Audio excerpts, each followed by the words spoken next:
I met someone who I'm dying to have more time with. But this person's job for many years was to infiltrate what you call the global elites. What I would say to you, I no longer use that term for the most part, because this person taught me that they're not elite, they're a cult.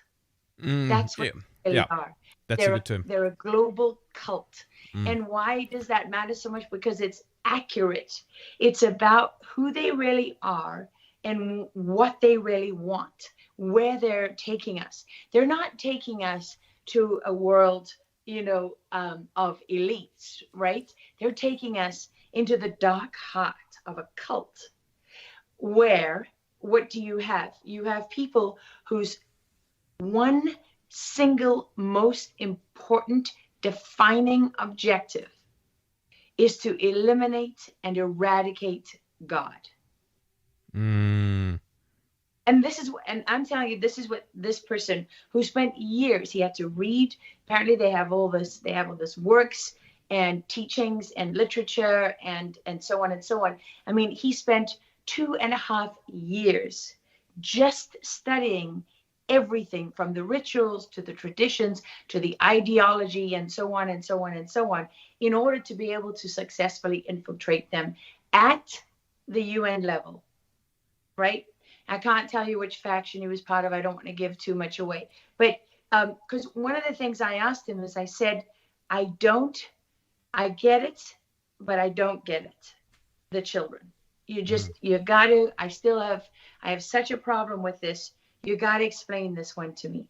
And he said, well, first of all, you're looking at it the wrong way. I said, what do you mean? And he said, well, they don't define children the way you do. They don't define the world the way you do. The choices that you face are not their choices, right? They look at it completely differently.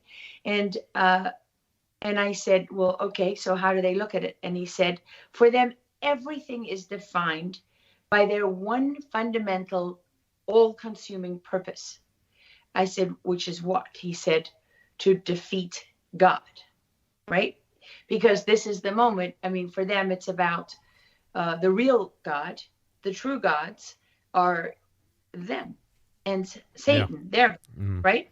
And so he said, children are the closest thing on earth to God, because we are created in the image of God. And as you know, from the moment we're created, we haven't had time to be corrupted and to stray. So for them, the younger you are, the closer you are to God, the more pain they can inflict on God. So the more you can make a baby or a small child suffer, the greater your victory over God. And that is the only consideration for them. Outside of that doesn't exist.